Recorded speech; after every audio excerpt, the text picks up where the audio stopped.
Bom dia, pessoal. Vamos começar uma aula de geografia e o tema de hoje é solos.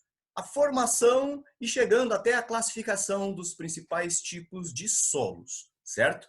Então, dando sequência à aula anterior, que nós falamos sobre intemperismo, né, onde nós vimos o químico, o físico e o biológico, nós conseguimos entender agora que parte, né, desse material que foi desagregado, que foi decomposto das rochas, ele vai ser um elemento fundamental para a formação dos solos. Só para a gente resumir, o solo que eu estou falando é a famosa terra, certo? É o que nós temos de terra, de substrato que vai alimentar aí as plantas, que vai dar condição delas se desenvolverem e oferecer aí vários recursos para nós, inclusive os alimentos, certo? Então, quando a gente começa a falar sobre solos, é inevitável fazer essa analogia. Vocês sabiam que o planeta Terra é chamado de Terra, mas muita gente aí, né, gosta de falar que a Terra deveria ser chamada de planeta Água, por ser o único planeta conhecido pelo homem, pela humanidade, que ele possui água na sua superfície, em grande proporção. Claro que alguns planetas já há evidências disso, mas em grande proporção, 70% aproximadamente da cobertura superficial da Terra é formada por água, né? Então, muita gente fala assim, o planeta Terra é um nome esquisito, deveria ser chamado planeta Água. Mentira, velho, mentira, total. Na verdade, ele é chamado de Terra porque é o único planeta conhecido em toda a galáxia e onde o homem consegue analisar pelos telescópios que possui terra. Porque nenhum outro planeta possui terra. Porque se ele possuir terra, o solo, que nós vamos estudar agora, é sinal, é evidência de que nele existirá ou existiu vida. Porque terra ou solo é a combinação daquele material que é desfragmentado das rochas, certo? Que é decomposição das rochas, material inorgânico com materiais orgânicos. E isso, juntando isso, eu tenho solo. Então, eu tenho que ter substratos orgânicos com material, né, rochoso, minerais. Então, aí essa combinação, se em algum outro planeta encontrar solo, é porque teve vida ou porque tem ainda vida, seja bactéria, seja vida, né, animal, vegetal, mas até agora não encontraram. Por isso que a Terra é o único planeta. Então, esse discurso de, vamos encontrar um outro planeta, é uma tendência para falar assim, não precisamos proteger e preservar o nosso. A gente vai encontrar um outro e a gente, né, bota o terror aqui e depois vaza para um outro planeta. Isso é um discurso meio sensacionalista, né, e descompromissado com a preservação do nosso habitat, que é o planeta Terra. Bom, já que nós entendemos um pouco sobre isso, o intemperismo, então, ele age e transporta, desagrega, decompõe, e o transporte desse material sedimentado que vai formar aí os solos, ele é transportado por um processo chamado erosão. Então, a erosão também é um agente externo. A erosão ajuda o transporte desse sedimento para ser depositado em algum lugar. Então, a erosão pode ser de várias formas. Pode ser erosão eólica, que significa eólico, o vento transportando os sedimentos. Então, o vento bate, leva embora. Pode ser erosão fluvial, que significa a água dos rios transportando os sedimentos para outra região. Pode ser uma erosão pluvial, que significa a água da chuva transportando os sedimentos. E aí tem vários tipos, né? A pluvial é a que mais talvez agride o meio agrícola, porque quando chove em regiões que foram desmatadas para a plantação, o solo está desprotegido em algumas situações. E aí há um excesso de carga de material que é transportado para outras regiões, levando o recurso mais importante para a agricultura, né? Um dos, né? Claro que é o solo, é o ar, o sol, a chuva, todos são importantes, certo? Então, esse transporte pluvial, que é a água da chuva, ele pode ser praticado, ele pode ser evitado com algumas práticas de preservação. está aí, muitos de vocês lá no futuro vão escolher uma profissão de trabalho agrícola, né? Um agrônomo, talvez, um zootecnista, ele vai ter que entender um pouco desta base que nós aprendemos no ensino médio, certo? Então, tipo de erosão. E a erosão, lá na frente, a gente pode trabalhar um pouco sobre isso, ela vai causar alguns problemas. Eu preciso agora que vocês entendam uma classificação simples, bem simplória de solos, certo? Claro que o estudo dos solos é feito pela pedologia. Pedologia é uma ciência, né? Uma classificação, uma parte da ciência das geociências que trabalha com o estudo da classificação exata de cada tipo de solo. Isso não é assunto para nós, isso é para quem vai fazer a faculdade, certo? De agronomia, por exemplo, ou de geologia. Então, para nós, a classificação mais básica que nós precisamos entender é como que é a questão da aparência do solo. E aí eu preparei um quadrinho bem rápido para a gente entender aqui. Essa parte do quadro já é o suficiente. Deixa eu pegar uma caneta aqui. Então, nós podemos classificar os solos quanto ao tamanho ou granulometria dos sedimentos, certo? Eu estou falando do tamanho de cada pedacinho do sedimento que formou o solo, seja sedimento rochoso ou material orgânico que está em decomposição. Então, nós classificamos de 3 modelos básicos. Eu tenho aqui, na verdade eu não tenho, né? Eu desenhei 3 recipientes onde eu coloco os 3 tipos de solos, né? E claro que hoje ele pode ser misturado, mas os 3 tipos de solos básicos que têm tamanhos dos grãos de solo diferenciados. Eu tenho um que é formado por mais grãos pequenos, microscópicos talvez, não, microscópicos nem tanto, pequeninhos, que é o grão de argila. Então a argila é uma rocha, claro, que se desprende lá da rocha-mãe, né? E ela vai formando um solo argiloso. Não é ardiloso, tá? Ardiloso é a coisa, né? É diferente. Argiloso é porque a maior parte dele é argila. Então, os grãos são muito pequenos e eles ficam mais compactados. Então, no copo que eu desenhei aqui, eu tenho vários grãozinhos. Outro é o solo arenoso, que dá a entender que o tamanho do grão é mais ou menos um grão maior, parecido com argila. Claro que existe uma escala gigantesca desse para esse, só que eu estou falando dos extremos, o menor para o maior. Então, a areia é visível, a gente enxerga a areia. Então, solo arenoso. E depois eu tenho o solo umífero, que é um solo que tem maior concentração de material em decomposição, material orgânico. Geralmente os solos umíferos são os solos que estão debaixo de uma cobertura vegetal muito grande, como florestas, né? Onde tem muito material, muita carga de material em decomposição. Ok? Então vamos voltar aqui. Por que eu fiz o copo? O copo é para vocês entenderem que eu vou fazer uma experiência, cara, claro que é uma experiência meio simples, e eu vou colocar água aqui. Se eu colocar água dentro desse copo, a água, ela tende, num solo argiloso, ela tende a se acumular em cima, certo? Do solo. Por quê? Formando poças. Porque ele é tão fino, que ele é tão compactado também, que a água não consegue penetrar. É muito difícil a água penetrar. E quando ela consegue penetrar mesmo, é sinal que tem muita água e ela encharca, formando uma lama. Então, aqui na nossa região, o solo boa parte dele é argiloso. Então, quando você foi criança e brincou na terra e voltou para casa com a roupa toda suja de lama, você provavelmente tomou uma surra da sua mãe. Ou não, né? Porque hoje a mãe joga na máquina lá, a máquina lava, né?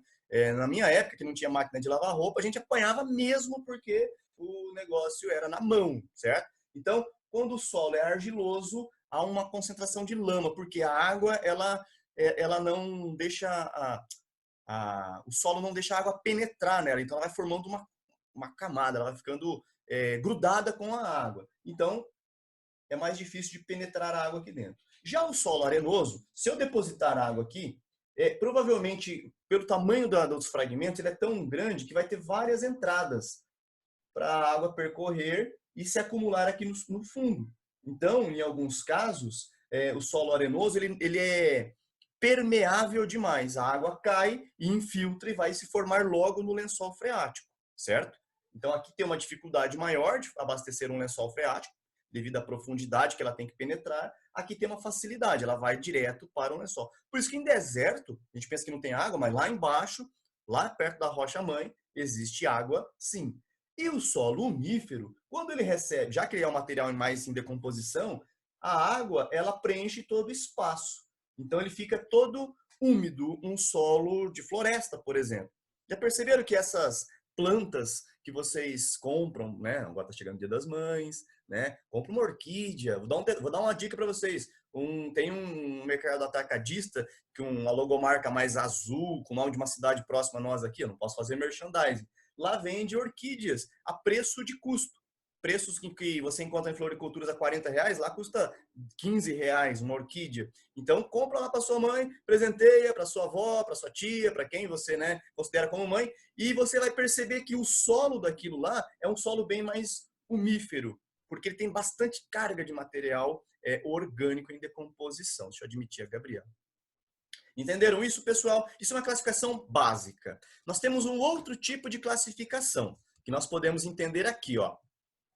Olhando para esse outro pedaço que eu preparei. Aqui a casa aqui é um estúdio de gravação, certo? Com o notebook eu faço milagre. Embora esse notebook ele é meio lerdo pra caramba. Vocês perceberam que eu edito lá e agradeço, né, os créditos, meu notebook lerdão. Então, quanto à origem do solo, nós temos os solos eluviais, ou eu coloquei no singular, eluvial, e solo aluvial. Então, os eluviais são chamados também de autóctones.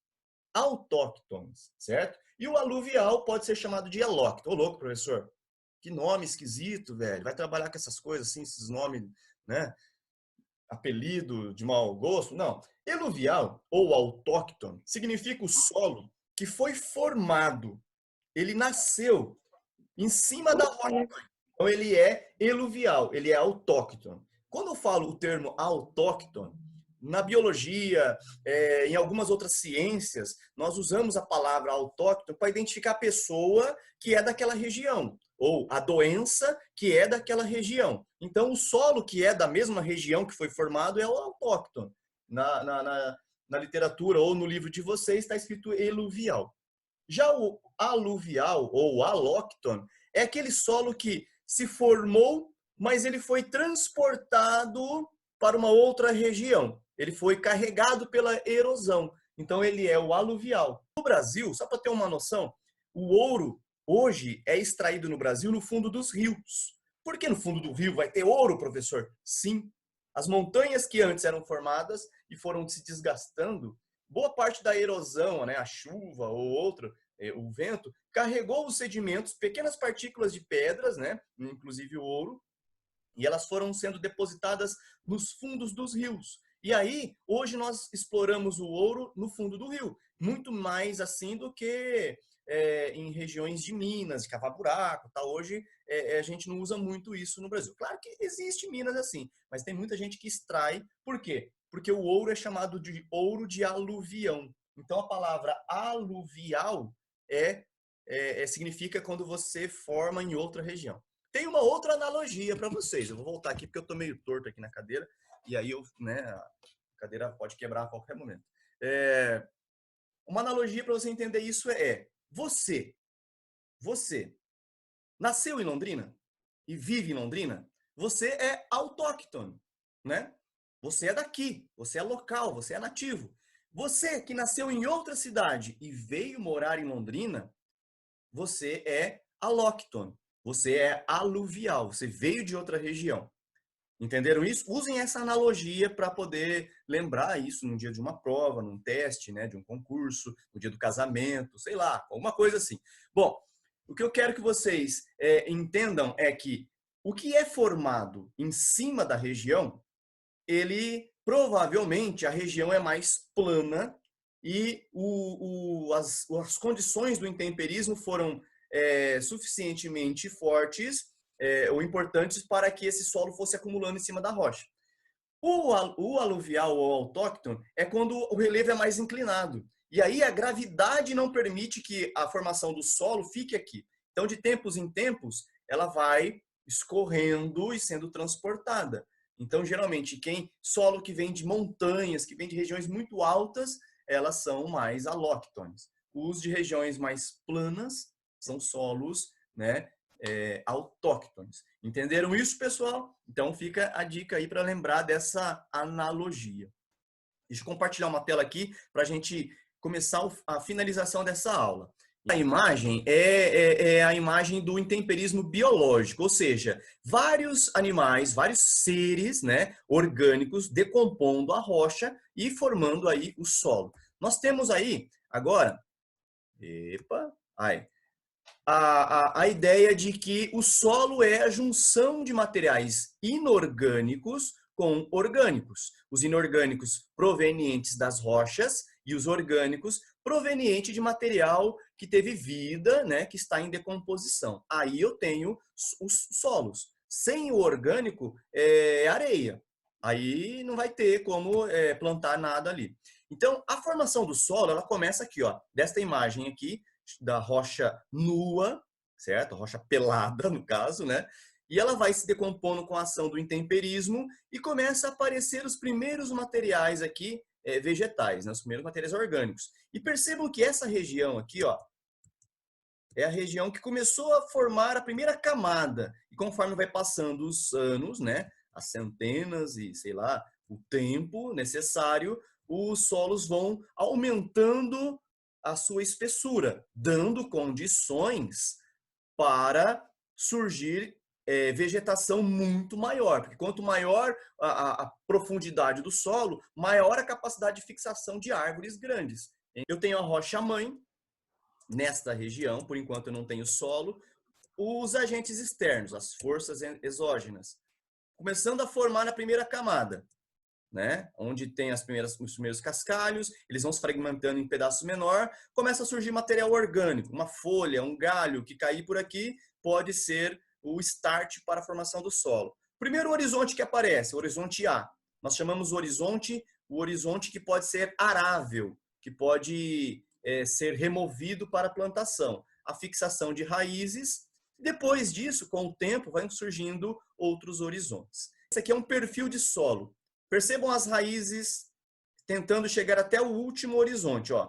R, horizonte R, é a rocha-mãe. Aqui ainda é rocha, totalmente inorgânico. O horizonte C é o solo mais jovem que está surgindo, que ele está saindo da decomposição desta rocha. Só que ele ainda tem pouco material orgânico. Então, poucas raízes chegam aqui. Já o B é o horizonte intermediário, onde ele não é nem tão novo, nem tão velho. O mais velho é o horizonte A, aonde se encontra muita carga de material orgânico, aonde as raízes de todas as plantas começam, né, a germinar aqui, depois elas se aprofundam algumas. E o horizonte O é a cobertura orgânica do solo.